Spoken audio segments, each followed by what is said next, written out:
Sherifla Flebro ambe afo kawalmadon anyo fo karo kari suranfanato manadu ambe pasedole ni kenenka niye karamo Ousmane Cherif Madan Aidara kamoti laje watina mudirama ode sira amba afo kwa nymadura Bamakoya donc o temaniko maba nani do ba ambolo ya mariala muye Aboubacar Traoré Enfré ni subeja kabe don fitri fait. Donc, on est directif là, nous sommes radio fanana, on est directif fanana 95.7. Ma follow au joint, oui, Madame Balo Hassan Soumarou. Madame Balo Hassan Soumarou, promotrice atelier Ferdaus. Madame, vraiment, merci beaucoup. Aïoulé Nananga Keneka, Fulka du Moro Bolo Kanyesi, Sherifla Flebro. Mais Bella Dielefo. D'abord, mes émissions sont focus parce que c'est une bonne émission. Avec la sababu ka ambe baram kia jamana kono kabla yelena otemene ko me o yere fenen fo mi présentateur oui kanga téléspectateur ou bela jelefo sans pour autant oublier la famille Cherif là Aidara ni aka famille bela jele ambe fo la suma mais même so focus be fenen. D'accord. Vraiment, merci beaucoup. Ibalo Ismoro. Merci beaucoup. Ma flana, au fond, a été madoulé, a les fanaboulé pour le Makala Anana. Madame Diakité Zenabou Sangaré, présidente des femmes leaders de Kati. Madame, vraiment, merci beaucoup. Merci. Pour le cas de Molobolo Kanyesi, Sherifla Flebro. Mais Bella Jelinfo, Kanenka. Mais anga Kati Chebaufu, nanga autorité Omboufu, comme ça va. Ka asimi naka transition beaucoup befu ka uyere fu fa be kenenka leader umba befu ka Sherifla chedi na muso ka ta sanfe fo duguma ka befu Ousmane Aidara Sherifla Aidara refu ni kenesa manga en wele la jaran ko sobe. OK, merci beaucoup.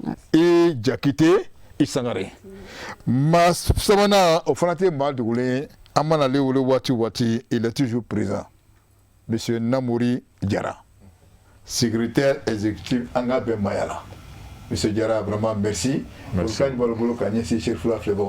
D'accord, Boukele Abe Foloka, télé direction Fofolo, télé direction Folenkofe, mais télé Barakela Bella Jelenfo, nous Sherifla TV. Au Kofe Angabe Mayala, Kadamne Malikono Yano, Katabla Fo Malikoka, Ubiyoro, Nunyabana Watina.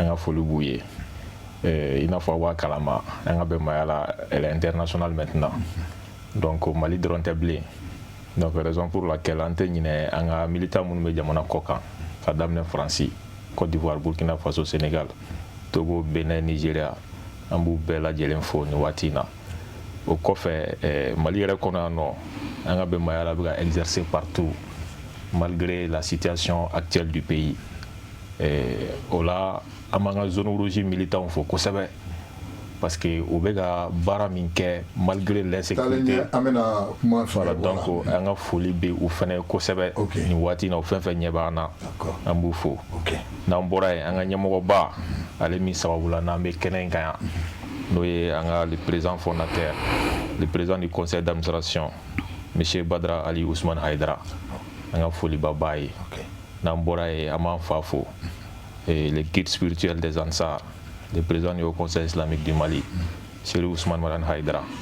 Anaga dembaya bela jelen folio no bangoni jangne bula.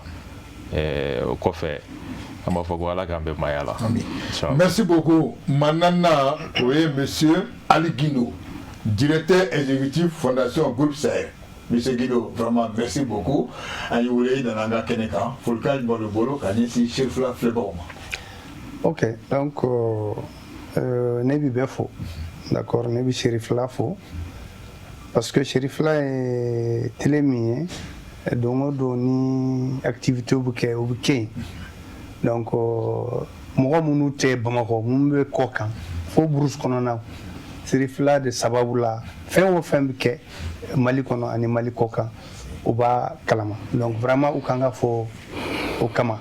Donc ne pas fo fana parce que awe weleli mi ke ani émission min kerabi ani thème fana parce que a thème donc at seka fokaba donc de telle sorte que mbau fo mbau walignement. Vraiment merci beaucoup Egido. aw bɛ ka Traoré infré kuma tɛ kosɛbɛ an bɛ kuma di ma Bogida an bɛ min ye bɛɛ lajɛlen fo maa o maa sɔgɔlen bɛ Serifula télé la nin wagati na an b'o fo k'o waleɲuman dɔn k'a fɔ k'u ma fili donc u sɔgɔlen bɛ Serifula Jabarani so de la nin wagati ni y'a fɔ cogoya min na kare o kare ni nin wagati sera n bɛ wele bila maaba dɔw ma ka se ka na baro sigi dɔ boloda min b'a to maaw bɛ se ka kunnafoni sɔrɔ bonya ani karama kɔnɔna na k'o to u sigiyɔrɔ la cogoya min na i y'a fɔ an bɛ télé la direct la an bɛ radio la direct la mais page Facebook fɛnɛ kan direct la an b'o fɛnɛ kan donc i da ka Serifula officiel kɛ i b'a an ta direct Serifula TV officiel i b'a ta direct la walima i bɛ Serifula application sigi a téléphone kɔnɔ i b'a an sɔrɔ YouTube fɛnɛ la direct la donc n'i tɛ se o bɛɛ la i bɛ don Google kɔnɔna na Serifula i b'a taper Serifula TV i b'a an sɔrɔ direct la bo kelen nin bɛɛ kɛkun de min b'a to mɔgɔw bɛ se ka an sɔrɔ bonya ni karama ni ladiriya o kɔnɔna na bo kelen o b'a fɔ bamanankan na ko fatɔ muru feerela mɔgɔ tɔgɔ muru tɛrɛmɛ bi su in na an bɛna baro boli fɛn min kan sa o ye kɛrɛnkɛrɛnnenya min association o n'a a ɲɔgɔnna u jɔda min b'u la an ka jamana kɔnɔna na surtout an ka jamana ɲɛtaa tagabolo kɔnɔna na an da bɛna don o de la bi su in na ka se ka a walawala maaw bɛ se ka faamuyali sɔrɔ a la cogoya min na. Bokar kɔrɔfɔ ɲɛna san an ka don ɲininkali la madame Balo Hassan Tieno ko promotrice atelier Firdaus i tɛ ɲɛfɔli k'an ye mun yɛrɛ don hakilina nana cogo di. Alhamdulillah ɲininkali diyara n ye kojugu monsieur Traoré ne ye madame Balo Hassan Sumaworo ne ye atelier Firdaus promotrice ye bon déjà an ka yɔrɔ ye centre de bon an ka baara bɛnnen de don ka mɔgɔw former o ka bɔ sokɔnɔna sigi la o ka se ka dɔ k'u yɛrɛ ye kosɛbɛ kɛrɛnkɛrɛnnenya musow cɛw b'a la mais n bɛ musow former ka caya a yɛrɛ kɛra sababu ye ka taa 2019 la ka na bila 2026 la n sera ka mɔgɔ 80,000 le bɔ so kɔnɔ an bɛ yɔrɔ min na ko bi bon en même temps n bɛ dɛsɛbagatɔw fana caman dɛmɛ n bɛ cas sociaux caman dɛmɛ n bɛ nujuratɔw dɛmɛ n bɛ albinosiw dɛmɛ n bɛ ɲɛfiyɛtɔw dɛmɛ n bɛ orphelins dɛmɛ, mes femmes veuves dɛmɛ, m'a essayé k'o intégrer dans le domaine de formation parce que don o don ni diya tɛ laban delili bɛn bɛ ala dɔn de la donc fɛnɛ b'a lajɛ n fɛnɛ seko ye mun ye ka ɲɛsin jamana ma n fɛnɛ b'o kɛ ka ɲɛsin dɛsɛbagatɔw ma o fɛnɛ ka se ka formation fɛnɛ suit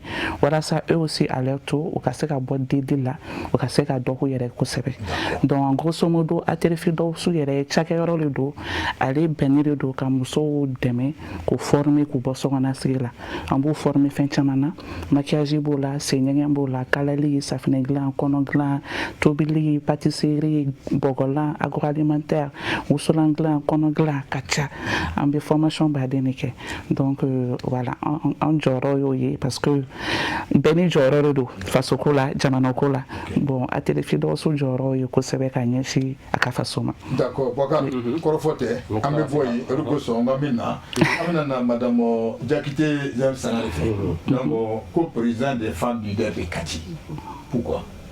O ɲininkali diyara n ye ne ye madame Jakite Sangare ne union des femmes leaders pour le développement des sectes de Kati o ye muso jɛkulu caman a bɛ 54 bɔ o de farala ɲɔgɔn kan ne y'a présenté n ye kafo fana secrétaire général ye Kati n yɛrɛ ye directrice jardin d'enfants n'o directrice ye n bɛ Kati an bɛ baara in an kɔni ye baara in kɛ groupement fɛn fɛn b'a kɔnɔ groupement fɛn fɛn n'i bɛ don a la i bɛ adhésion de sara 12,000 ka don an ka association in na donc cotisation o ye 500 200 fana bɛ yen basa bɛɛ ni se don donc o kɔnɔ an nana centre dayɛlɛ an yɛrɛ de b'a sara an yɛrɛ de b'an ka courant sara an yɛrɛ de b'an ka ji sara donc an ye centre dayɛlɛ centre in na an bɛ baara caman k'a kɔnɔ an bɛ maquillage kɛ an bɛ jabi kɛ an bɛ perlage kɛ an bɛ hali conférence k'a ka drogue kan an bɛ conférence kɛ violence basée sur le genre an bɛ conférence k'o kan hali le 5 min kɛra tɛmɛna sisan nɔ an bɔra ka 31 juillet an bɔra k'o ɲɛnamaya Kati an ye conférence kɛ drogue kan an musow jɔyɔrɔ bɛ se ka kɛ mun ye drogue ko kan donc san o san fana nin y'a 5e édition ye an bɛ cahier de denmisɛnnin orphelin mɔgɔ 250 ma san o san b'o kɛ école taw la an bɛ école minɛn d'u ma donc partenaire dɔ fana bɛ yen o b'an dɛmɛ ko fonds de la solidarité nationale olu b'an dɛmɛ ka briefing d'an ma an b'o de déplacer o ma donc an y'an t'o la fana an ye projet dɔ sɔrɔ horizon d'espoir o ye mɔgɔ 900 former an ye safinɛ ni jabi ni fɛn ninnu na a bɛɛ b'a la donc o premier phase banna deuxième phase fana an bɛ ka o mɔgɔ 900 kelen former donc an yɛrɛ de kɔni jɔlen an yɛrɛ sani mɔgɔ k'an dɛmɛ. D'accord. A jɔlen a yɛrɛ sani mɔgɔ k'an dɛmɛ. D'accord. An bɛna ni kuma ye. An ka bɛn maaya la. Félicitations d'abord. Parce que ye k'a fɔ ko tu viens d'être élu comme secrétaire exécutif. Pour là, tu étais le président. Oui. Maintenant, aujourd'hui, il est le secrétaire exécutif. Tout à fait. Donc, maintenant, Angabé Mayala, tu nous belle ou Nyabila. Il s'agit de mourir. D'accord, Boukele Ambofo, Ambefoli Kourakouaya. Tout d'abord, merci pour le message de félicitations. Mamba Bella Djelenfo, Ola.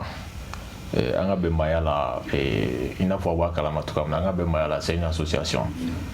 Jɛkulu de don a sigira a ma sigi politique kama a ma sigi fɛnɛ diinɛ kama a ma sigi fɛnɛ ka taabolo dɔ ka promotion kɛ wa a ma sigi fɛnɛ hali ka taabolo dɔ kɛlɛ jamana in kɔnɔna la an ka bɛnbaya la sigira de ko an ka Badara Aliyu Usman Hayidara an ka hakilinaw dɛmɛ maintenant o hakilina in ti dɔwɛrɛ o de ye an ka kɛ kelen ye an ka ɲɔgɔn dɛmɛ an ka ɲɔgɔn to ɲɔgɔn dama la donc ni ko an ka kɛ kelen ye mɔgɔ sugu jumɛn bɛ Mali kɔnɔna la yan nɔ silamɛw bɛ yan chrétiens bɛ yan laadalatigiw bɛ yan fulaw bɛ yan kɔrɔbɔrɔw bɛ yan bamananw bɛ yan mɔgɔ suguya caman de bɛ yan nɔ an tɛ suguya kelen donc ni mɔgɔ min ye kelenya ɲini o jamana kɔnɔ je pense que o bɛ jamana dɛmɛ baaraw la a ko ko an ka ɲɔgɔn dɛmɛ solidarité ɲɔgɔn dɛmɛ jamana bɛ situation min na bi o dogolen tɛ maa si la an bɛ kɛlɛ de kɔnɔna la jamana kɔnɔna la mɔgɔ dɔw bɛ yan nɔ ala ye gɛlɛya kɛ olu la jarabifɛn ye donc ni hakili tora olu la mɔgɔ min bɛ yen ni se b'i ye hakili tora i mɔgɔ ɲɔgɔn na min lajarabilen don gɛlɛya la hakili la o hakilina ɲuman ye jamana dɛmɛli la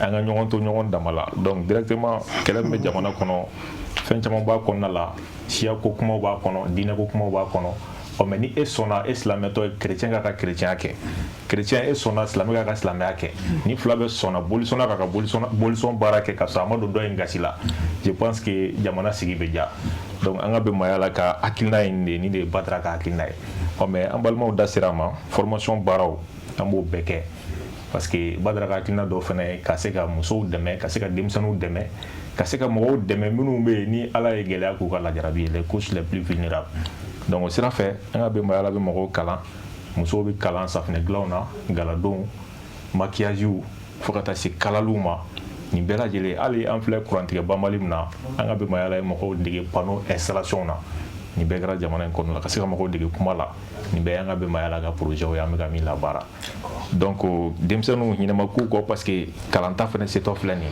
san o san an ka bɛnbaya la bɛ kalanminɛnw di denmisɛnninw ma wa nin bɛ kɛ Mali kɔnɔ yan cogoya min na a bɛ kɛ an ka bɛnbaya la bɛ diɲɛ fan o fan a bɛ kɛ o yɔrɔ kelenw fɛnɛ na ɲinɛma kɛ lujuratɔw kɔ ɲinɛma kɛ an ka orphelins minnu bɛ ni fa ko b'u la ba ko b'u la ɲinɛma kɛ ni si kɔ parce que an ka bɛnbaya la aussi c'est l'inclusion sociale mɔgɔ si kana den kɛrɛfɛ bɛɛ lajɛlen ka se k'i yɛrɛ y'a kɔnɔna la donc dɛmɛ fɛn fɛn bɛ kɛ a bɛɛ bɛ kɛ o sira de fɛ a tɛ kɛ i ye ko parce que k'i dafalen don walima i ma dafa a tɛ kɛ i ye fana ko parce que i ye chrétien walima i ye silamɛ bɛɛ lajɛlen de b'i niyɔrɔ sɔrɔ an ka bɛnbaya la ka dɛmɛw la i n'a fɔ ɲɛmɔgɔ y'a laɲini cogoya min na à travers l'inclusion sociale voilà. Merci beaucoup.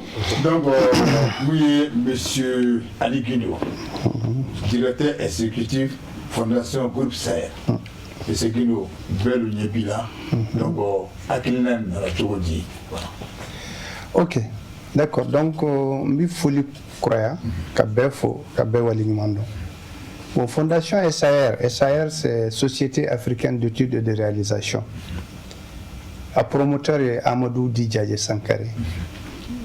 Donc Fondation créera, d'abord SAR créera en 93. Donc Sisania Djetemene Abisambi Sabaniko. Bon, SAR créera Djadje Aka Adamadenya Be Aya Beke ka mɔgɔw dɛmɛ ni cɛkɔrɔba min man kɛnɛ n'u nana kasada la a b'a ka ordonnance san ni maa min kan ka ta kɔfɛ ni se t'a ye a b'a ka billet d'avion ta donc ni n'a y'a mɛn yɔrɔ min orphelin bɛ min dɛmɛna a bi mais a t'a fɔ mɔgɔ si ɲɛna depuis 93 jusqu'en 2000. 2000, on fanako. Bon, Djaye Bika Minke Dogo là. On a anti-fondation créée pour que Arabe la fondation Hukunkon. Fondation créera attendez. Bon, fondation créera en 2000. Bon, Watimi fondation créera. Donc, on numéro d'eau, ka barake, ka convention d'eau signée, ka moro demain. D'abord, Watimi fondation créera, ça coïncide avec le Covid. Donc, maintenant, on a l'agé, nam c'est ka minke, ka gouvernement demain, ministère de la Santé. Donc, on a investi à peu près 15 millions. Gel nous ni lavage à main nous coup demain. Après, on a même fana tomoklu fana be gelala. Ulu fana an ye dɛmɛ kɛ n ye ɲɛfunke min ja ye ɲɛfunke ka ye an ye dɛmɛ kɛ n yanni fondation yɛrɛ ka créer waati dɔ la donc problème d'électricité dun kɛra ɲɛfunke pendant 5 ans su o su gasoil ɲɛ kelen barikon ɲɛ kelen gasoil a b'o de di donc fɛn cercle minnu bɛ ɲɛfunke kɛrɛfɛ u bɛɛ tun bɛ dibi la mais ɲɛfunke 5 ans min ɲɛfɛnkɛ kɛra u fɛnkɛ degun après waati min an y'a ye militaire fana u tun bɛ gɛlɛya la parce que dɛmɛ u kan u ni dɛmɛ kan ka kan o fana an y'a lajɛ ton 10 malo ani ton 10 ɲɔ ani bidon 20 litres 100 bidon de litres an y'o fana fara ɲɔgɔn kan ka le service social des armées an ye organisation dɔ kɛ ka cérémonie dɔ organiser officiellement k'a d'u ma. Après, la police également, il y a deux jolens de Dibila, donc il y a gilet, 2 fois, 1000 gilets et 500 gilets. Il y a du police humani. Now vous voyez des hangars, fondation, dont de la fondation SAR. Donc, nous avons orphelins. Il y a des gens aussi qui n'ont pas de moyens, qui veulent aller à l'extérieur. Nous fana demakata ou ka kalanke demsenu do fana be ou sen kanga tige donc quand nous demaka sentige wari sara ka protéger duma donc nina sou quoi donc au de fondation era ka bara vraiment depuis que fondation créera ali 600 en de motan duru nous sommes tout là ou sommes moyen tout sommes boulot a inscrit école Chaka Sidibé, c'est une école de formation de cuisinier et autres là. Où il y a formation que beaucoup de gens ont hôtel là, d'autres Azalay là, d'autres Radisson là. Donc vraiment, ce moment où il y a nana, qu'on a en remercier pour ce qu'on est en train de faire. Donc fondation, il y a pour Tchoukouni, Diaye Bika Minke Dogo là, encore en bas, en bas fondation pour formaliser tout ce qui se fait. Parce que dans la société au Fanabé, la SAR c'est 34 sociétés. Donc, nous devons dire pour que la fondation ait cassé qu'à fonctionner. Voilà. Voilà. Nous binala sona, amena famille chama soro, ni dibanda. Donc maintenant, comment bi ebolo. On va tout mettre Madame Smaro, mettre Madame Balo Fafala, Asita. Datu ni aka bara ika chakeda.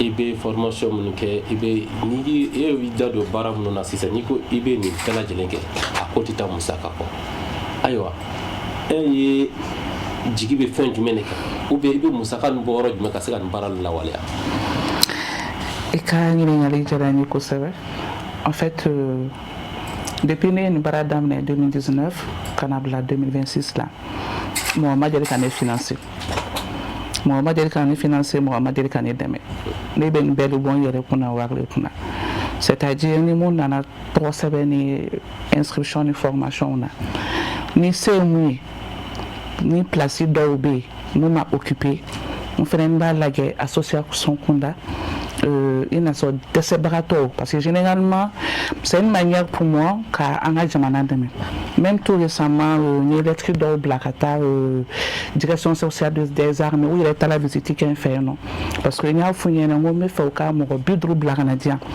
mon et Tchou Fatoula guerre là les femmes militaires beaucoup de la Canadienne il n'y a pas de souci donc au cours du Sénat en même temps j'ai aussi travaillé aussi avec les camps comment dirais-je les militaires quand des gardes là voilà nous pas vu vous financièrement formés donc en grosso modo c'est comme si pour moi c'est une mission pour moi en fait quoi parce que je travaille à Fortuna ma histoire de Bulahana parce que moi j'ai fini les études en 2010 faut qu'on a c'est 2019 maman barade solo j'ai fait 10 ans comme ça j'ai un dossier déposé femme bien j'ai fait un chemin car l'autre j'ai sans fait qu'à la soirée le diplôme de boulot et senti effectivement et à quelle expérience parce que à la ma belle bureau na barakama bon vu que ma bureau na barasoro bon heureusement pour mon papa combien on a dit qu'on évolué dans le domaine de la formation professionnelle donc à Yengera là et c'est comme ça à chaque fois que me torata bolla bara à canon commencer à donner tout ce qu'on a faut ne la qu'à former sa fenêtre en 2019 et c'est comme ça depuis nous informer sa fenêtre là boulot dialogue sa fenêtre là depuis au dos moi tiens la maintenant nous qu'on m'a donné depuis 2010 on attend un diplôme déposé fondé et c'est en ce moment depuis lors il y a un diplôme ta il y a blanc à moi qu'on faut bien ta fondon il y a une sa fenêtre là même c'est au là au début donc me reformer donc après chaque formation me donc me ah madame il est que du moins là on a mon unité et c'est comme ça en fait on a une formation en 2019 on a enseigné on a maquillage ainsi de suite mais à chaque année formation contre la dien que ça soit des formations vraiment modulaires en APC FMBC Katomoro et Kalana Ima Kalambeka ça donner soro et c'est comme ça on a mis au Akimé et au début on m'a qu'à blanc on m'a formé on m'a essayé qu'à ira musoula surtout à mon clan la kalana mon ba fo nga bureau na barasoro ne rek ma fo ka exemple ta ne rek ne clan la kalana mais moi j'ai ma maîtrise mais na bureau na barasoro mais actuellement je suis entrepreneur mais dans l'entreprise gérée donc me faire ka exemple ta ofenen ka wuli aka doko yere parce que ala ma bedan au kama wa jamana te se ka beta aka gouvernement la na bewula ka dokan yere aka chala fa ma wo na jamana ko la fa so ko la be sabati et nya essayer ka mo sensibiliser comme ça prenons exemple sur moi et c'est comme ça au fur et à mesure mon calano mon macalon au bien essayer maintenant pour intégrer formation là surtout dans le domaine des métiers parce que au début on met à y aller parce que nous on a enseigné que on va ah quand enseigner kala au ma yenda ngande quand il calambade à quoi on a ce qui seigneur kana tient même ma sœur elle s'est moquée de moi what man ça fait glania ngai ce qui a réglé ma ça ne seigneur ngane broje qui yele là mais ce jour là je n'ai rien dit. Mais aujourd'hui, elle m'envie. Elle se dit, ah vraiment, si je savais depuis 2019, donc c'est juste, ça a été une mentalité pour moi. Kanani formation domaine, kanani métier, un métier kala.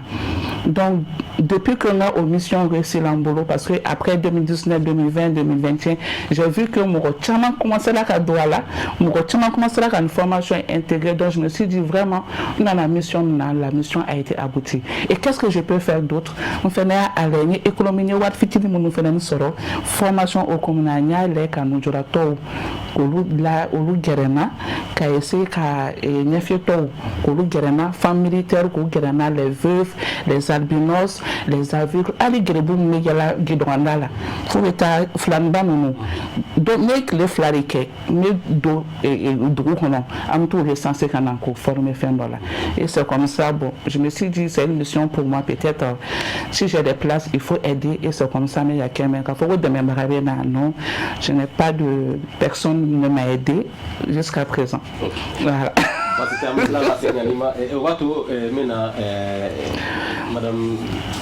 Madame Jacté, mina FNF a falala. Ko ni ngal kelimbo te wala. Bien vrai que ko abe la folo fitini para no kampara ke. Ko ni bara no atita gele. Est-ce que la wore ba au kan mi dama do mina ka sega ne ko. Gele banka parce que muso yere no fe bara man no fol. Timna diadu. Et figa seka muso la convaincu ka fo muso yere ka ku yere. Tant que ni maki yere aka gele. Il ka so yere la ka da yere la no kera il seka ko chamake donc aya yira muso la parce que folo politique ko kumbe folo mo ko kuma ta muso groupe soro doron ka war dunga doron a ye nin kɛ tan bɛɛ bɛ sigi k'o wari lajɛ donc ne ko n k'an k'o de bɔ a la aw yɛrɛ ka k'aw yɛrɛ tant que i yɛrɛ ka dɔrɔmɛ kelen b'a la kɛ i bɛ valeur don a baara la donc o de nana ni wariko ye bɛɛ bɛ wari sara bɛɛ bɛ former an bɛ tila ka mɔgɔ de sara u bɛna an bɛɛ former an yɛrɛ ka kɛsu la donc n'o kɛra an y'an to de la safinɛ dilanna b'an bolo hali ne ka chauffeur kɛ min na ne san jeune dɔ de don a tun bɛ sigi kare kɔnɔ tɛ wuli la ne ko karisa n ko sani k'i to nin na n'i tɛ se ka formation dɔ k'i yɛrɛ ye donc an ye formateur dɔ ta fɛn a tɔgɔ Jikɔrɔni o nana an former safinɛ omo safinɛji ninnu bɛɛ quoi depuis n y'a former la ko ko cɛ ka taa formation na ko maloya b'ale la ne ko k'e n ko cɛ bɛ baara o baara kɛ muso b'a kɛ donc a yɛrɛ taara formation na a yɛrɛ ko k'ale taara sɔrɔ mobilitigiw caman de jɔlen bɛ formation in na yen u bɛ ka formation k'ale ko ko nin tɛ mamana ko ye zen dɛ donc a ye formation in kɛ sisan ale de an y'an to la dɔrɔn an nana projet sɔrɔ donc o projet kɔnɔ sisan ale de bɛ ka formation bɛɛ kɛ i y'a ye donc an y'an to la fana muso dɔ tun bɛ yen nɔ a tun bɛ marabatiga de feere ne y'ale fana don kɔnɔ dilan na kɔnɔ min filɛ kan ale de bɛ nin bɛɛ kɛ donc a b'a bayɛlɛma a b'a kɛ saki a b'a kɛ monturu ye a b'a kɛ fɛn caman ye donc ale fana formera ten ne nɔfɛ ten donc ne ka mɔgɔ mɔgɔ bɛ formation na an yɛrɛ de ye wari sara k'u former donc sisan formation kɛla bɛɛ b'an bolo jabidala b'an bolo maquillage kɛla b'an bolo an t'a mɔgɔ si ta a bɛɛ b'an yɛrɛ ka tɔn na donc fo musow ka k'u yɛrɛ ye de an ka sɔn an yɛrɛ an ka dan yɛrɛ ye jamana kɔnɔ yan bɛɛ jɔyɔrɔ bɛ jamana dɛmɛni na gɛlɛya b'an kan parce que an yɛrɛ de bɛ k'an ka centre sara n y'a fɔ cogo min na an yɛrɛ de bɛ k'a sara donc ni an ye centre sɔrɔ an yɛrɛ ye k'a jɔ an yɛrɛ ye o bɛ sɔn ka caman bɔ an ka gɛlɛya la parce que waati dɔw bɛ yen waati dɔw man kan mɔgɔw ma donc o gɛlɛya b'an kan kosɛbɛ. Donc voilà, je préfère pour dire que Dieu merci, Madame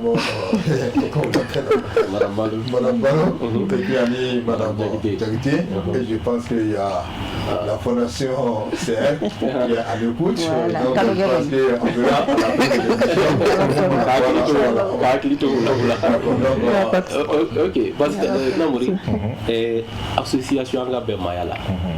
Sang ani waati bɛɛ la a ye bɛ maaw kunnafoni an b'a ye dɔ de bɛ fara jama kan sang ani waati bɛɛ la kosɛbɛ aw bɛ mun de fɔ mɔgɔw ɲɛna min ma to mɔgɔw bɛ ka na jama ka ca nin fɛn kɔnɔna na ka se ka ko in yɛrɛ bayɛlɛma k'a kɛ i n'a fɔ baara yɔrɔ sugu dɔ ka baara mɔgɔw dege baara la fan bɛɛ fɛ a ko kɔnɔna na aw bɛ ka mun de ɲɛfɔ mɔgɔ min bɛ ka mɔgɔw la kɔnɔna d'accord un peu o ɲininkali diyara n ye kosɛbɛ dalu foyi tɛ an bolo o yɔrɔ la c'est-à-dire mɔgɔ ye i yɛrɛ de ye quoi nin yɔrɔ la an bɛ karamɔgɔ fo n'o ye télé yɛrɛ promoteur ye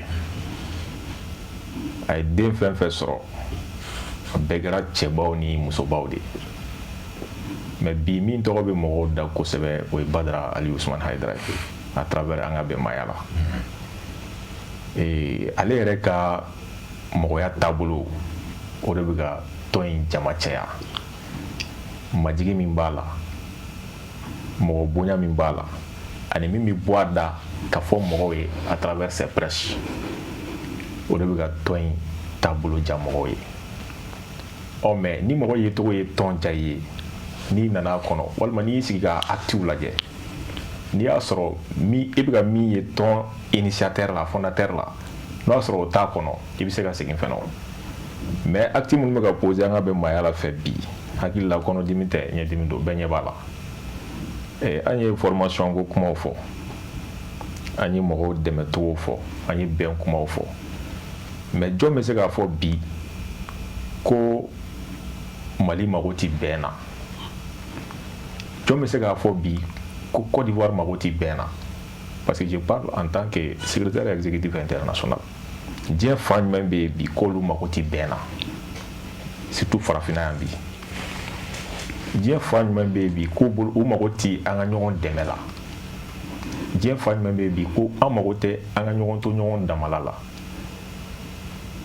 n'i y'a ye an ye hakilina ta an ka to ka mɔgɔw former an ka bɛnbaya la généralement i bɛ taa jɛkulu ninnu na mɔgɔw bɛ na nata dɔw de kama kuma dɔw la i bɛ taa sɔrɔ jɛkulu ɲɛmɔgɔ a bɛ to ka wari de di mɔgɔw ma a ye balaniso organiser a ye nin ko ninnu kɛ a ye balontanw kɛ a ye nin kɛ tan mais Badara ka politique fɔlɔ de kɛra mɔgɔw ka se ka u yɛrɛ ta mɔgɔw ka se ka kɛ u yɛrɛ ye tɔn kɔnɔna la bon o bɛ daminɛ jɔn na o bɛ daminɛ musow la parce que n'i ye musow dilan a ka ca Ala fɛ du bɛ ɲa ni du ɲana jamana bɛ ɲa donc raison pour laquelle an nana formation fɔlɔ min bila sen kan o kɛra safinɛ dilan ye ka safinɛ dilan cogoya caman na a tuluma a jima a kuruma an y'a bɛɛ lajɛlen dilan k'a dilan cogo ɲɛ yira mɔgɔw la bon ala sɔnna fɛnɛ o mɔgɔw bɛ anw yɛrɛ bolo tɔn kɔnɔna la nin yɔrɔ la an b'an ka musokɔrɔba fo Burkina Faso n'o ye Aja Zeynep Compaoré an ka présidente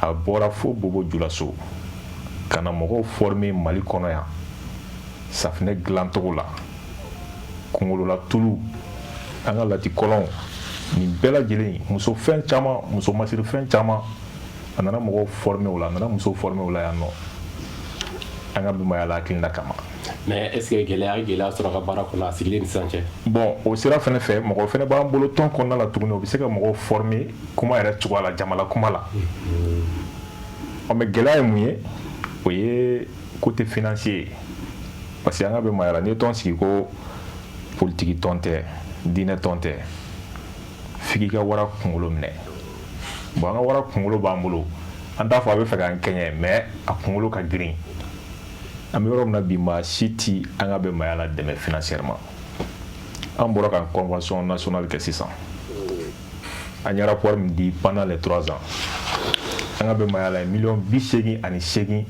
ani murumuruni a y'o de dépenser san 3 kɔnɔna la mais n'i y'a ta k'a lajɛ politique mɔgɔ ka wari t'a la diinɛ mɔgɔ ka wari t'a la a fanba bɔra an ka ɲɛmɔgɔ kun n'o ye Badara Ali Usman Haidara ye ka fara tɔndenw yɛrɛ ka dɔɔni bɔ kan n'o ye cotisation ye donc o bɛ tɔn min kɔnɔna la fo bɛɛ k'i cɛsiri de donc o de ye gɛlɛya ye pour le moment anw kan mais an b'a fɔ ko dɛmɛ ninnu ko an ka bɛnbaya la t'u minɛ an b'a minɛ avec les idéaux de notre association n'a ti bɔ o kɔnɔna la an ka dɛmɛ dayɛlɛ ko ni mɔgɔ bɛn'aw dɛmɛ wala ni mɔgɔ min b'a dɛmɛ directive d'aw ma k'a fɔ voilà i tɛna fɔ ko i b'a kɛ tan de walasa an k'i dɛmɛ n'i y'an ka actes ye n'i hakili ye donyɔrɔ sɔrɔ o la ɔ i ka dɛmɛ il est la bienvenue mais k'a fɔ ko i b'an bɔ an taabolo kan k'a kɛ e yɛrɛ sago ye non on n'est pas d'accord avec ça mais n'i nana i b'an ka textes lajɛ i b'an ka actions lajɛ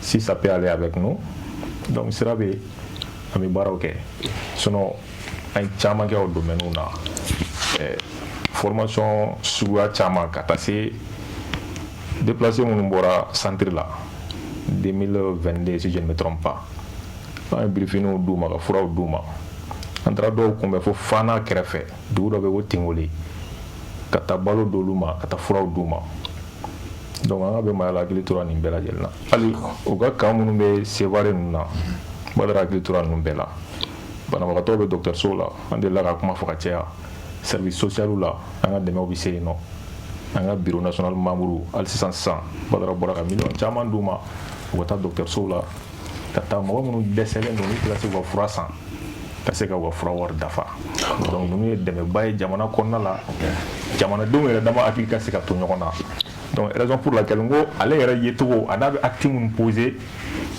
olu yɛrɛ wasara mɔgɔw nali la quoi parce que nin b'a jogo la a mɛnna mais avec l'association an ka bɛnbaya la a nana kun d'aw ma sinon bien avant an ka bɛnbaya la nin tun ye Badara jogow de ye mais avec an ka bɛnbaya la il profite de faire la promotion de l'association à travers lui-même son comportement. Voilà. Basi tɛ an bɛ tila k'a segin nin ma monsieur Kino o b'a to n bɛ taa fanfɛla la i da tugu fɛn damadɔni na SAR aw sigilen ni sisan cɛ a ye dɛmɛ minnu kɛ a ye baara minnu kɛ donc o b'a jira k'a fɔ ko aw ka o baara yɔrɔ a bɛ évoluer o dɔrɔn de kan wa ka mɔgɔw dɛmɛ kɛnɛyali sira ani i ye min fɔ ko balo ou bien n'a sɔrɔ aw bolofara ka ca aw bɛ dɛmɛ kɛ sira caman wɛrɛ fɛ. Oui, bon, ni mɔgɔ kɔni ye dɛmɛ fɔ i ye sira caman fɔ bon maintenant i bɛ cible ninnu de lajɛ a bɛ se ka kɛ veuve orphelin n y'a fɔ cogo min waati min an ye daminɛni kɛ les veuves et les orphelins des militaires par exemple les veuves des services sociaux des armées et de la police an ye formation k'u kun on avait formé 50 veuves et orphelins en saponification an ye matériel d'u ma min bɛ safunɛ dilan an ye katakatani fana d'u ma pour que n'u ye safunɛ ninnu dilan u ka se ka bɔ n'a ye bon o kɔni ye fɛn wɛrɛ ye donc en dehors même du Mali par exemple on a un projet tout de suite en collaboration avec la Fondation Azalai, c'est-à-dire Anga Boulofarabi Yoro, parce qu'on n'est pas seulement au Mali. Ah, ok. On est dans 12 pays en Afrique. Donc maintenant, on est en collaboration. Bon, disons, voilà. Et Ani Azalai de collaboration là, pour que Kalaye, dans les pays où nous sommes, nous on est au Burkina, on est en Côte d'Ivoire, on est au Sénégal, bon, plus le Mali, où nous sommes anti-Yoromi. Donc maintenant, les pays nani, en bas là, amta école soula, Kalaye, Demsen Mounou, puis Kalanke Koudou, mais Fantandoum Doudou. En préparation de kiti 200 kits scolaires saki bala livre bala fin kadouma donc amita nous là après on lui continuer maintenant financement kola ni fondation et rapport que ne ba que directeur général bi ani président ni Diaye Sangaré donc Diaye de ba voilà donc maintenant ni montant ni 2 millions Sénégal activité mimique Sénégal, le budget SAR Sénégal Bata, mimique Abidjan, le budget SAR Abidjan Bata. Maintenant Manila, l'occasion pour que un service ou fanafou nous vendons, oui SAR emploi. Ça c'est le premier service avant les 34 sociétés follow. Oui, SAR emploi. Fin ramification minkera bon. Bado Mali créance, togome, ou DSB togome, SAR protect, ou togome. Nous SAR emploi kofede. Maintenant SAR emploi, SAR protect, IMS, ou nous de nous ban de même Malila ni ambi activité que. Ani anga service ton donc maintenant il y a faut chukumi abiketende c'est-à-dire service ou baby don donidi ka fondation demain pour que fondation fanaka yere demain et si ça en janvier une activité pas doké parce que nawa jetemene les enfants atteignent le bec de lièvre ta doit avoir faut chukumi bamanakan donc a hine amene nous on a encore en bout demain ben on y est jetemene que pour que ou opération quelque warin ka chafuju donc comme anti-seka wari bon andron encore un téléthon organisé vraiment on a organisé le téléthon organisé janvier un wari min soro un clanche soro un hakili ami min soro un clanche soro au duruma mais le président dit non clanche encore un mike amboke al ni wari bi bonné de capoche comme donc si ça oui opération 67 on voulait entre nous faire ka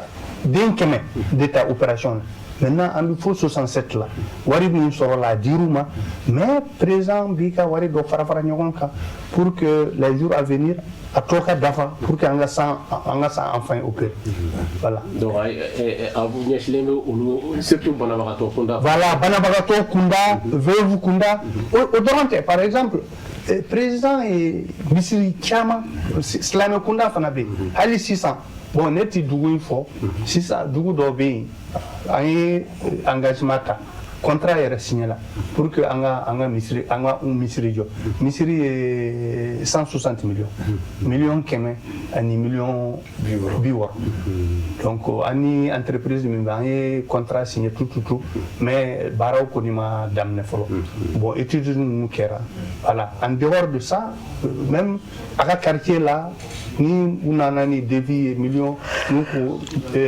Misiri millions keme ni même babolo million bina ni million bi saba abadi fait misiri ay misiri mi fait moko la habitant tan duru nyombo ay mi participer ani mi jo voilà ok baba besuna babu kan donc on va ka foko invité mon bambolo ya na fabula ou ka explication na donc madame mena ifan fait tiens mais ni ba fait karom do ni ka kuma be avec safle gla mais bébé il est illégal safle ni safle gla ni sou jumalo yala abe sou kanwa ou bien te suku kan et puis maintenant mu ye ɲɛ fito ye i y'a faamu kite o kuma na ni julatɔ ninnu donc maintenant dɛmɛ bɛ se voilà donc diɲɛ bɛ se ka to ma to pour que a mɔgɔ k'a dɔn ko nin ye Asan Balo ka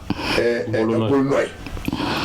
ɲininkali diyara n ye déjà an bɛ safinɛ qualité caman dilan kulukoro b'a la gabakoro ni eau de javel savon liquide omo an bɛ savon infection fana dilan les gels de douche an b'o fana dilan voilà an bɛ shampoing fana dilan an bɛ déodorant dilan an fait beaucoup fɛn fɛn bɛ taa ni cosmétique an b'olu fana bɛ k'a kɔnɔna la bon déjà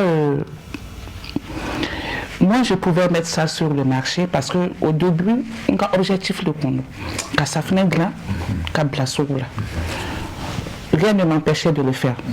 Mais à chaque fin de formation, parce que la formation doit entendre que là, on a suivi. Mais suivi que j'essaie de voir John Bekabara qui est. Donc à chaque fin de formation, on a suivi que n'y a pas la vague barakelo monde parce bon il va y donner une formation mais après au bout de l'idée parce que ma barankam ni ko la ni ma si tu n'as pas la mot na kanuti là automatiquement il va bla donc n'y a pas la kanumbe mona au bec a commencé à persévérer là automatiquement mais on va contacter garder donc dès que nous m'avons eu à madame amoro ben gabakon akela m'avons au déjà m'avons na donc moi je fais des sacrifices mais c'est kaglan mais ne ba to nya ekodo no lo kaglan pour que o ka baranke akala kodon o ka se ka kilon soro o ka se ka mo soro mon be se o ka produire c'est une façon pour moi de les aider donc moi nya fieto yi ne o degi safine grand kala ka non fene ta fale fene nduma mais alhamdulillah bi ne tala ijara bu ka safine gla ne fieto bu ka safine gla au début ni on doit nya fieto bu ka safine gla c'était un peu moi dans la voie c'est un peu différent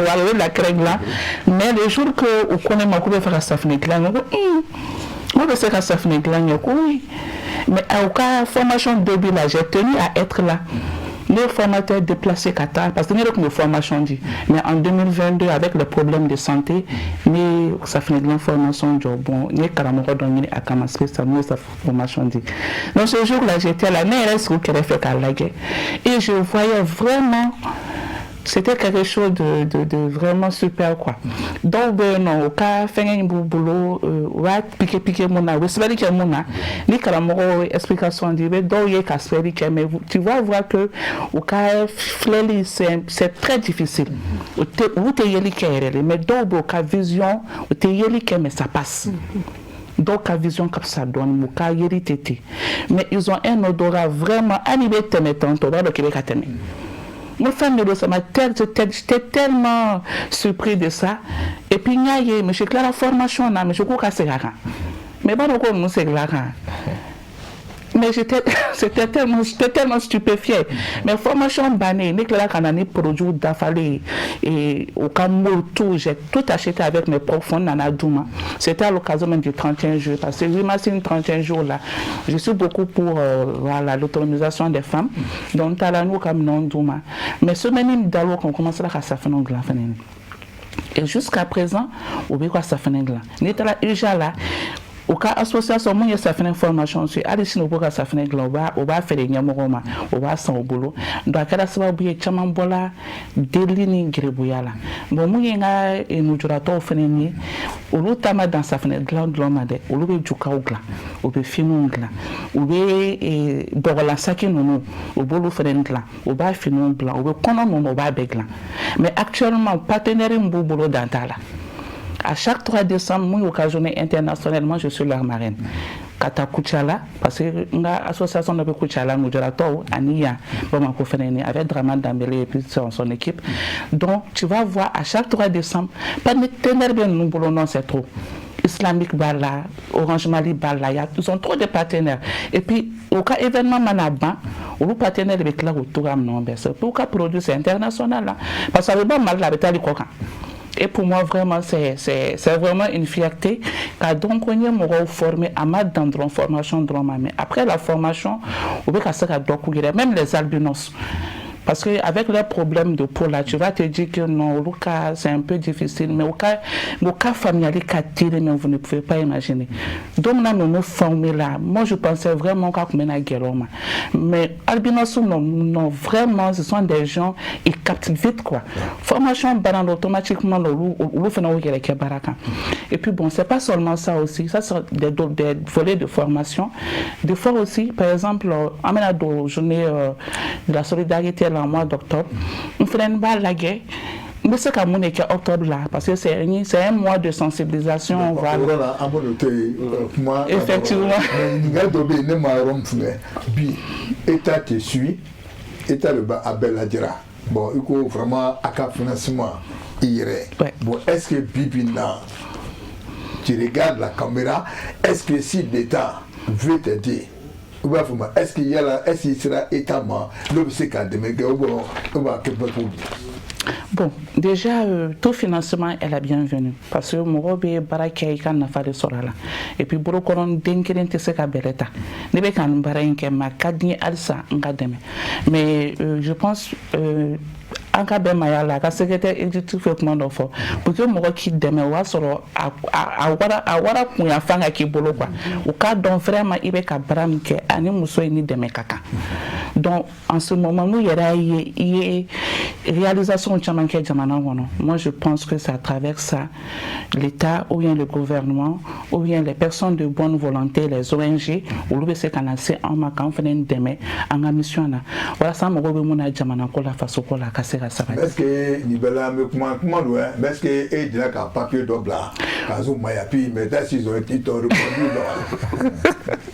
bon là-bas je vais un peu oui effectivement bon il me bon là tu cherches des partenaires j'ai cherché des partenaires vraiment j'ai cherché des partenaires mais bon je pense que c'est en route. C'est pas qu'une ONG Moroma Barakere. J'ai travaillé avec le SAMU social, j'ai travaillé avec Teen Peace, avec beaucoup d'ONG. Chama nana nuka moroye, nous forma dans la NRC, fenen mouye bonusier kapouye, fenen mouye quoi. Mais moi je pense au fenen be demain doit kanyashima quoi. D'accord, parce que il y a aimé Ningali Karamuna, Bogar, parce que on te voit souvent, et Kabarambi, Yoroshamana, bon, Marraine, quand ta nere, qui est cette femme? Il y a femme. Bon, Dieu est d'où, mais puis on sera maintenant. Ça l'ignon va. Madame, elle a fait. Il y a eu la Kafogo, bon, mais Kati a eu Barachamake, mais ni Bella quoi. Aga Barani, a bédon tout, Kafoko, pas ça, Neglani ou Sunani font fomber. Il y a la pétale marché au bas arrête de mon nom. Bon, et ça venait au marché car nous on est fait parce que bébé ça venait utiliser.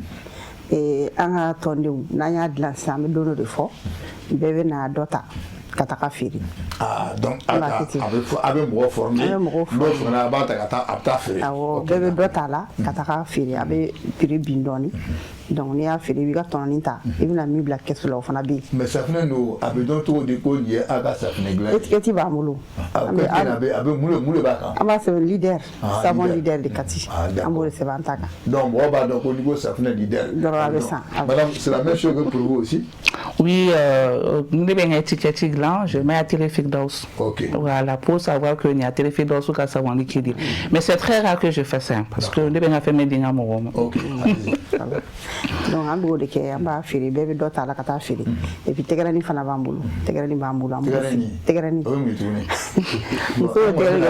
chaque mercredi on met keme flafla ah OK donc là non Moussa nous va faire on se ga fongora la chara donc so yera be juruta kono am to la fa be chaya yayi donc ni intérêt ne ya ta san ni war chara ibse ga waduru to na keme duru donc o keme duru e bo to tono di mais na be la ci dum na ça daga le noir andagale no fudala anyere ko warde do do la be ci dum na e war mi sarawo e chaque mercredi war mi sarawo be segima e intérêt mi fa sarawo intérêt be fari ga warga ga dina souvent na be ci dum na ambe sangire ni di sangire ngoni no dati sira don amachi do tan wa bi duru do wa bi woro soro donc on fa ka bo amase muso ka ta jum sen ta yoro were o ba ta kesu kono o bu mago lala anyere be ka wardo donc faden kɛnɛ do quoi ite sa juru ka tu la parce que n'a bɛ di don min na juru bɛ di bɛɛ de ma n'a bɛ fɔ fana a bɛ sara nin don bɛɛ bɛ na n'i ka wari donc an b'a kɛ ten tɔ an b'o baaraw kɛ atelier fana b'an bolo coupe couture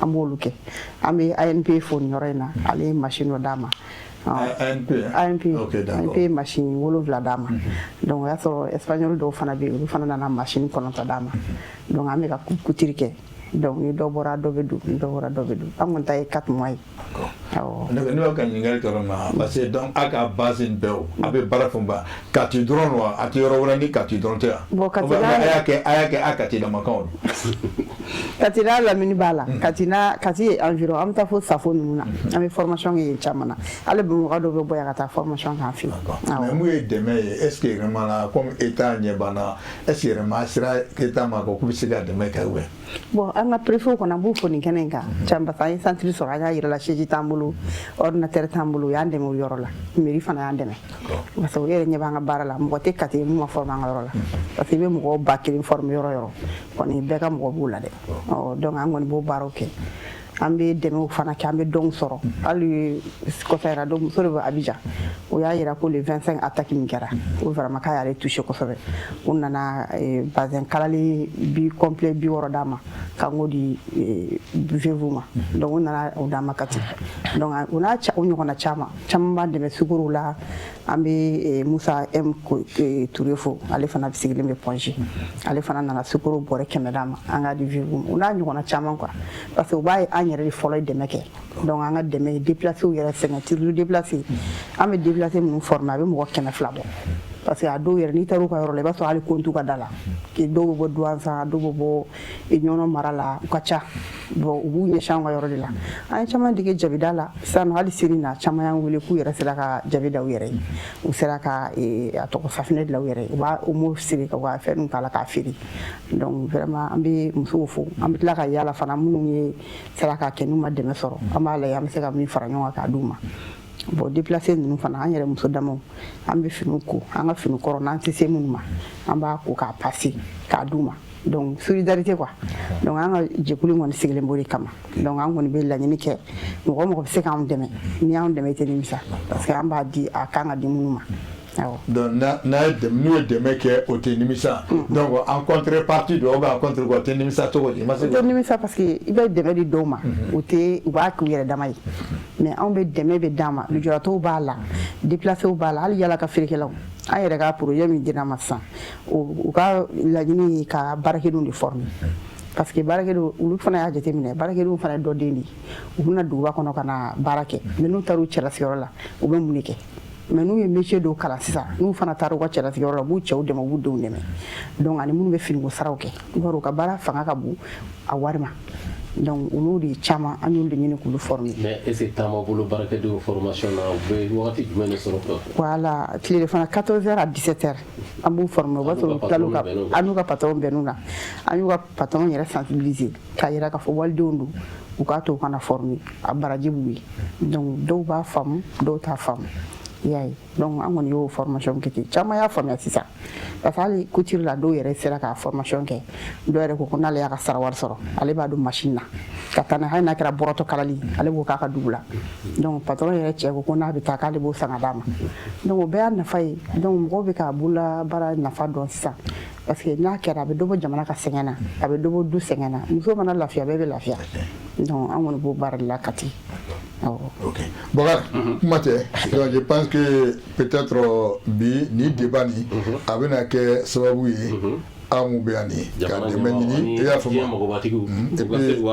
puis maintenant mun bɛ a kɛrɛfɛ awɔ an kɔni a bɛna kɛ kuma laban min na di an bɛna ɲɛsin carré ma il y a pas de problème an ka bɛn maa la Bakar kuma dɔ fɔra n b'a fɛ ka sécurité yɛrɛ ɲininka tiɲɛ don ni pa bɛ carré dɔn a ye question posé a ka sɔrɔ a bɛ dɔn cogo di i da magara la ko a tɛ a yɛrɛ dɔn mais a yɛrɛ cogo di il faut rentrer dedans parce que ɲininkali dɔ b'a kɔnɔ ne fana bɛ na opposer ko parce que n'i b'a fɛ ka na n dɛmɛ i bɛ n dɛmɛ ni hakilina mun ye i y'a faamu mais hakilina sugu jumɛn don k'a yira.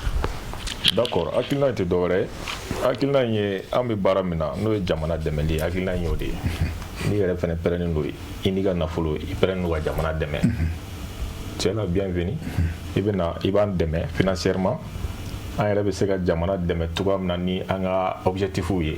Donc an bɛ taga dans ce sens là. An ka bɛnbaya la ka produit ninnu fɛn dogolenw tɛ. A tɔgɔ bɛ min yira AKBM.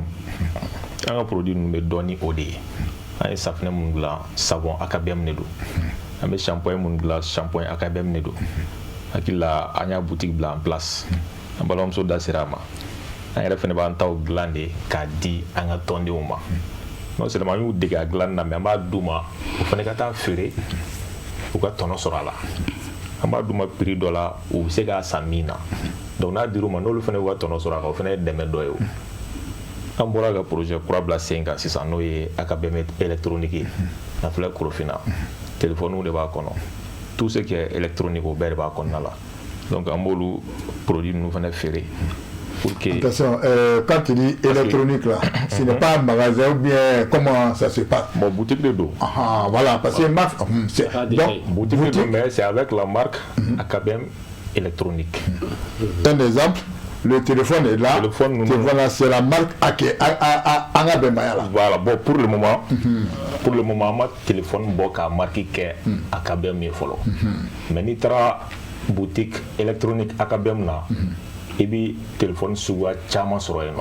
Mais dans le temps amena nani téléphone ye AKBM marqué be minuka. D'accord. Amena nani bluetooth ye AKBM marqué be minuka écouteur wol na ngona chama. D'accord. Et power bank na ngona chama. OK, parce que bogal ma framuna parce que nous nga mo chama ninga anga be mayala parce que anya c'est que association mundo c'est que Tanasi beba akono ya fama mais mo ku se ka don ka foko akina wore bala muye ka mo deme ya fama comme bola comme ya fotumla jabida ani afon personne ne s'attendait à ça à travers toi aujourd'hui bi mo bena dogo ja réalisation do babulu mube sina ya fama est-ce que c'est ka nyefo kanye kat oui bokele c'est à dire ni ton sigi comme ko kana nga ben ni dana dron ko nga ben mais ni ma fɛn fɛnɛ kɛ ka yira la walima ni m'u dege fɛn na est ce que nafa bɛ y'a la ɲininkali gɛlɛn n'an bɛnnen tora ten tɔ e tɛ se baara la ne tɛ se baara la kɔngɔ bɛ sɔn ka dadigi k'an na dɛ ɔ mais o bɛn kɔnɔna la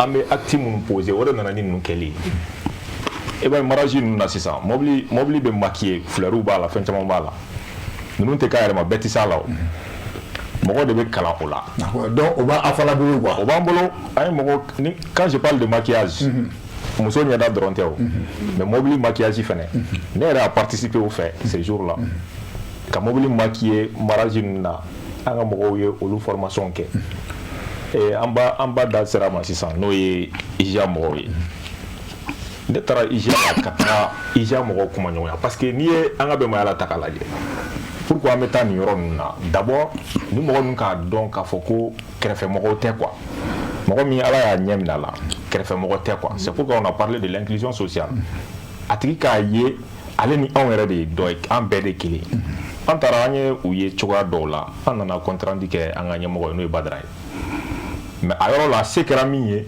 o de kɛra an ka jeu dɔw ɲini u bɛ jeu minnu kɛ an b'a kalama jeu b'u bolo IJA kɔnɔna la yen nɔ a y'o jeu a ye miliyɔn caman don jeu la k'a d'a ma an n'a balimamuso n'o y'an ta ye dɛrɛ an taara ka taa a di IJA mɔgɔ ninnu ma bon ni bɛɛ ye jamana dɛmɛ parce que n'i ye den kɛrɛfɛ kɛlɛ octobre filɛ c'est le mois de la solidarité et de lutte contre l'exclusion donc si an ka association ye ko an ka den kɛrɛfɛ fɛnɛ kɛlɛ je pense que jamana dɛmɛna o an ka wolomasiri tabaga n'o ye surasiw ye u caman bɛ yen u ka denbaya b'u kɔ yan nɔ a caman fɛnɛ tora kɛlɛda la ɔ mais an ko k'an bɛ kitiw di denmisɛnninw ma denmisɛnnin jumɛnw ko don minnu mago b'a la c'est vrai bɛɛ mago b'a la mais dɔw fɛnɛ bɛ yen hakili kan ka t'u la kɛrɛnkɛrɛnnenya la on a mis en place le service social a bɛ dɔgɔtɔrɔsow la a bɛ armée la mais salon kalan t'a la Badara ye an yɛrɛ ci an taara service social la au niveau du GMS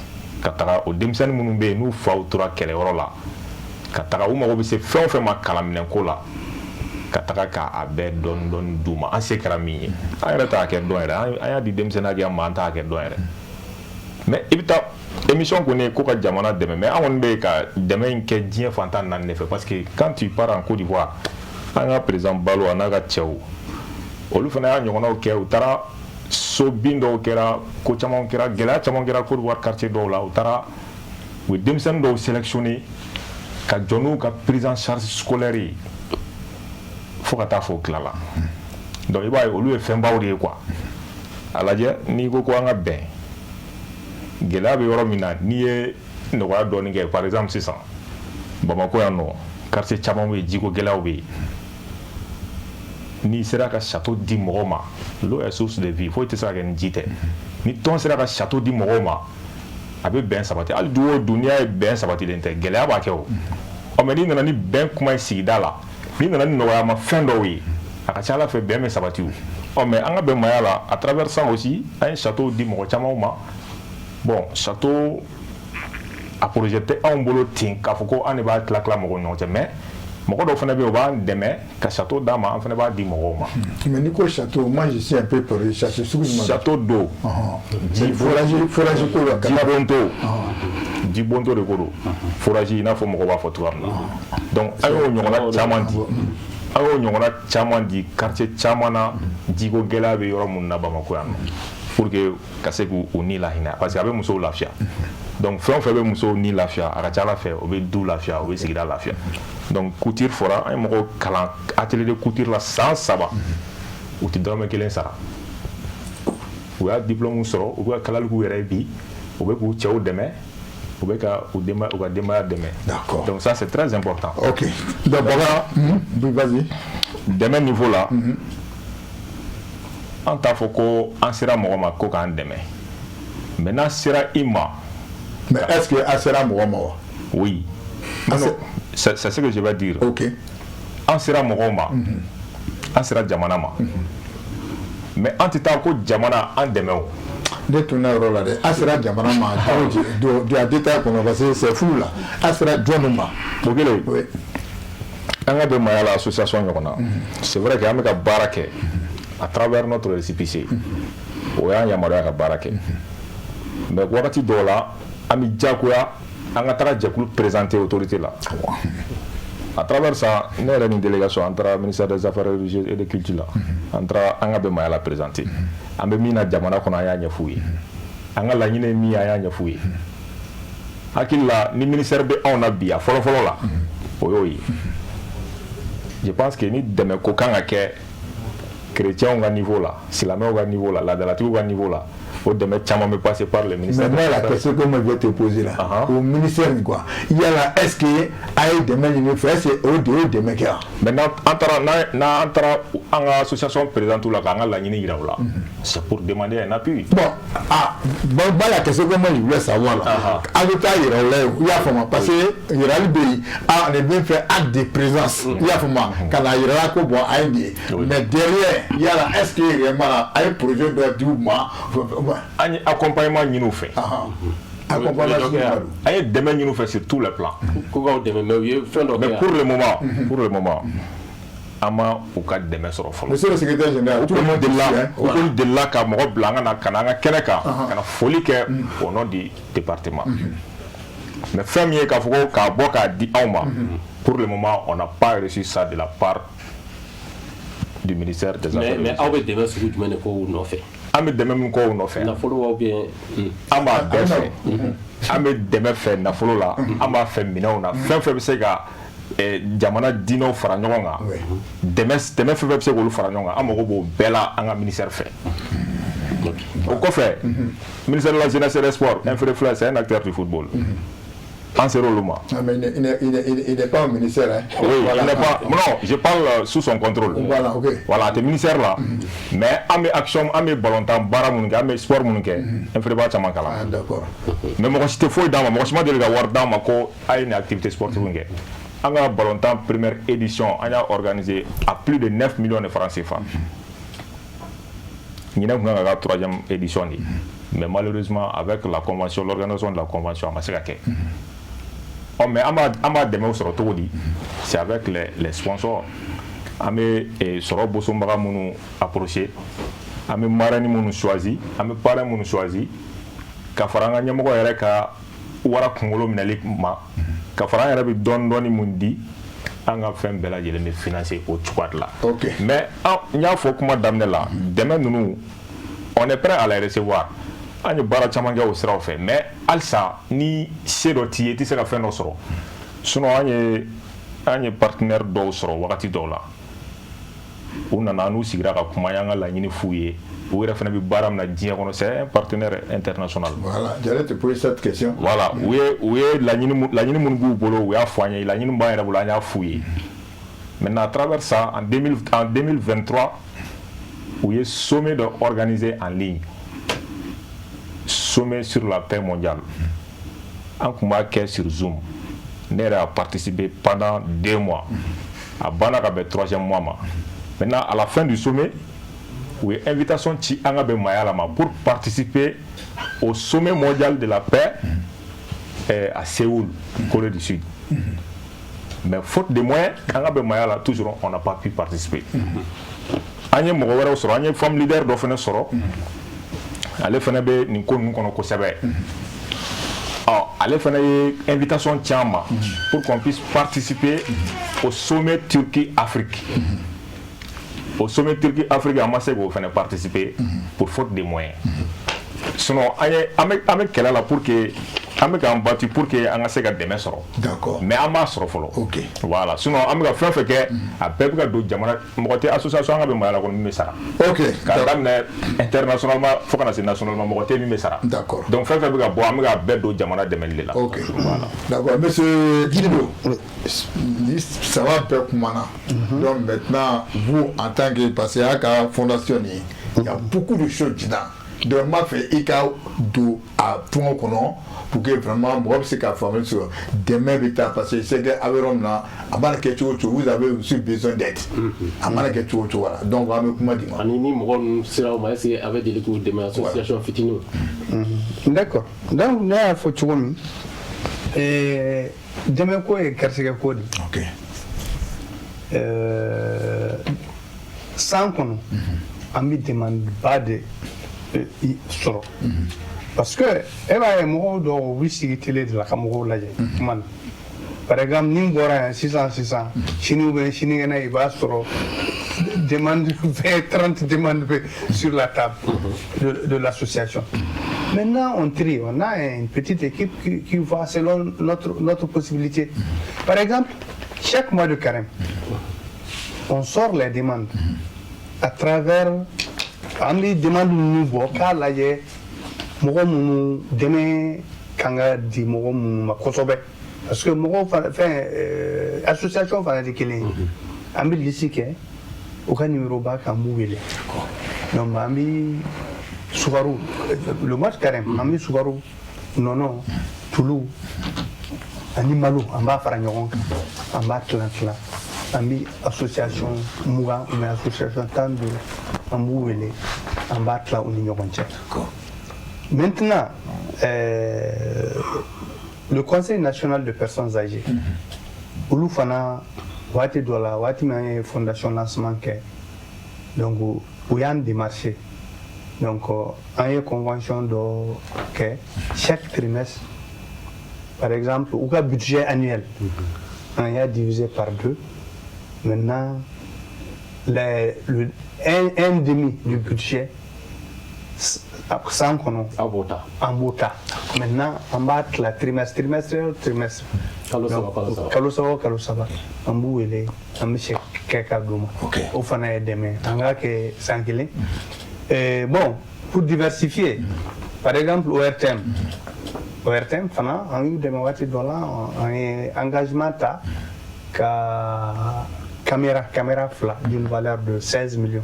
Effectivement, il y a caméra oui, exigence que non, il faut qu'on ait pour que vous médiatisez. Il y a que vous faites. Bon, à la matinée, on a une activité bamboulou à 8 ans. Africable également, bon, salon. Ou tu me demain parce que tu me fais ta fesse pas quoi. Bon, ou fana mian c'est un yadouma. Donc alors au financement que tu mis avec kitiketé vraiment en fait beni gazier de c'est-à-dire en tant qu'association nous kanana nous ka fin oui na ya ni o wati aya soro wari bi fondation fana problème t'a là. Donc occasion pour moi qu'à folie par exemple toutes nos structures qui nous aident, parce que je te dis on a 34 structures, mais régulièrement au Bandeme, SAR Burkina, SAR Côte d'Ivoire, SAR Sénégal Bara, SAR Emploi, SAR Protect, ani IMS c'est une société qui occupe ni minunu ani SAR Niger fana. Bon, c'est-à-dire c'est la filière qui nous fondation de mes conseils. Ok, voilà. D'accord. Vraiment, voilà. À fois, bon, Wati Moudirama, tellement à faire la bête. Donc, Dapounia Clé, Madame Sangaré, Dapounia Clé. Voilà. Donc, voilà. Les propositions. Mais, au Bella Djelinfo. Ka ñini ka fo autorité o fana yi ko habito musola inya ci caméra ma ba ne ko wa fam ko habito musola yani clip planning ci décision de na boy a pas de problème ñala sonala ko ko habito musola parce que chama be association kiri chama be récipicé boira ka fo te barala donc o gela be mali kono parce que du ya ke relation ko anga bo relation ko la anga ke mo mun be barala ni récipicé bu bulu be ka barake ulu ka deme d'accord suna ambe yorom nabi ambe deme ko de parce que partenaire do be ka on deme sino cher la gouvernement nga deme baba mama sama do ni folo nambe ya ke to mi fe o ka deme ante jigula batambe état de guerre la mais o ko akito musula parce que sensibilisation teke kati na on chesi lentala sutrama duru sutrama woram se ko fakana bamo ambe fen chama l'autorité de parce que restauration donc ko akili to ana kosobe no bora fana santiri o ko santiri ni ka dama ni o ke mo ko do ye fembe dama donc o koni o yene ka folie ke nga projet wi horizon d'espoir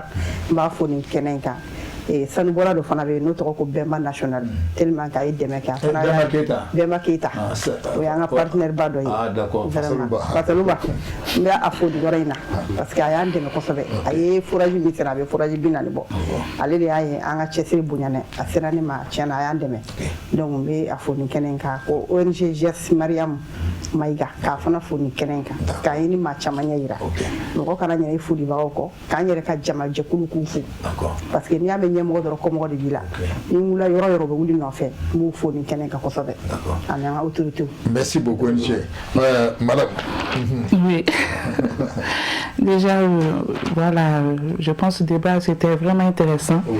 Voilà, donc, mais c'est un mot fort, faut les condamner parce que nous m'avons donné, parce que moi quand on a eu un mot, on fait ni demain, c'est la bonne fin parce que il y a essayé qu'à même le mois de octobre, cancer des seins, cancer de col de l'utérus là, nous c'est l'association Morodo Mobuka Barabenibo, la directrice même c'est Aïcha, elle est venue, elle s'est mise à ma disposition, ça l'eau on a centré là, nous au Canada, au lieu de quand même quoi les dépister gratuitement, on m'a voir ni rien et vraiment je la remercie pour ça. En même temps, ni docteur Soum Rodolphe n'a pas là, au la conférence qui a cancer de col de l'utérus là, ici j'envisage qu'à consultation gratuite qui a ni qu'à faire un fou donc à nous nous conseillons gagner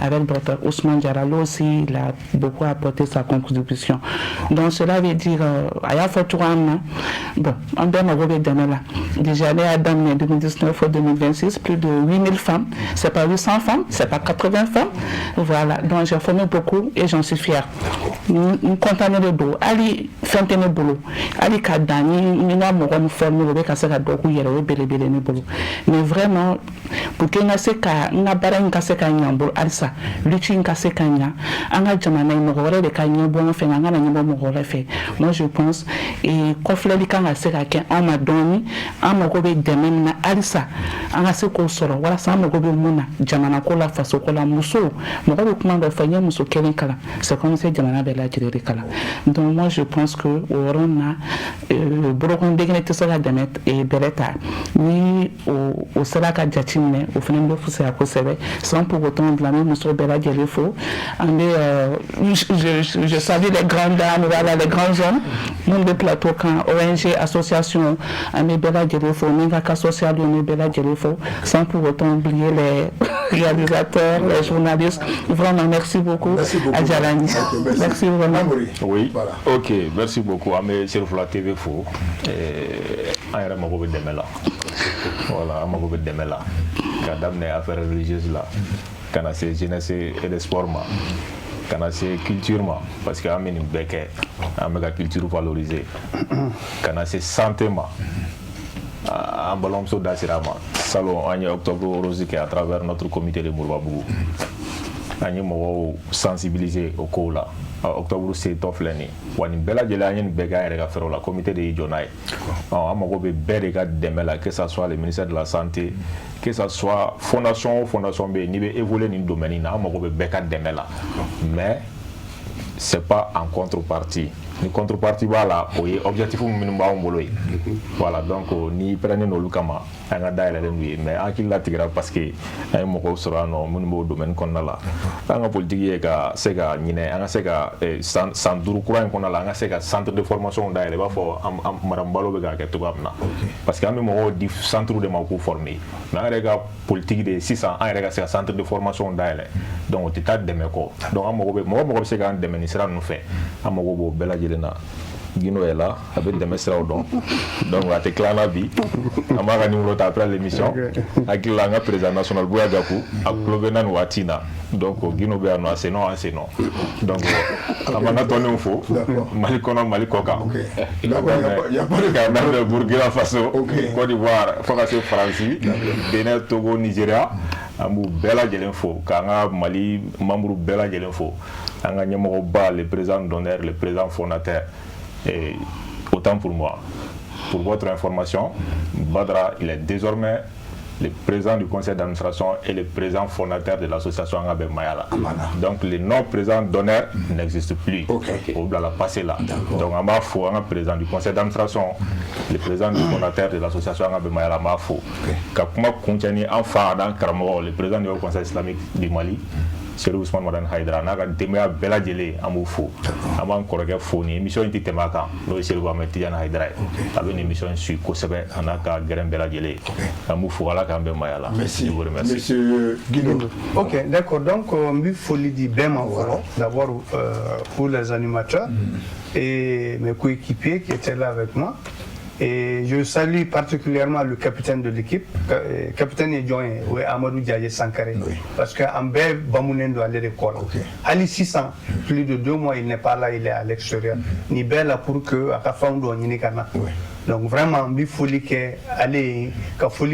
tous mes collaborateurs de la SAR, donc en l'occurrence le directeur général qui est présentement à Abidjan, Amadou Libokoum, et le directeur de SAR Emploi, Ibrahim Souri Traoré.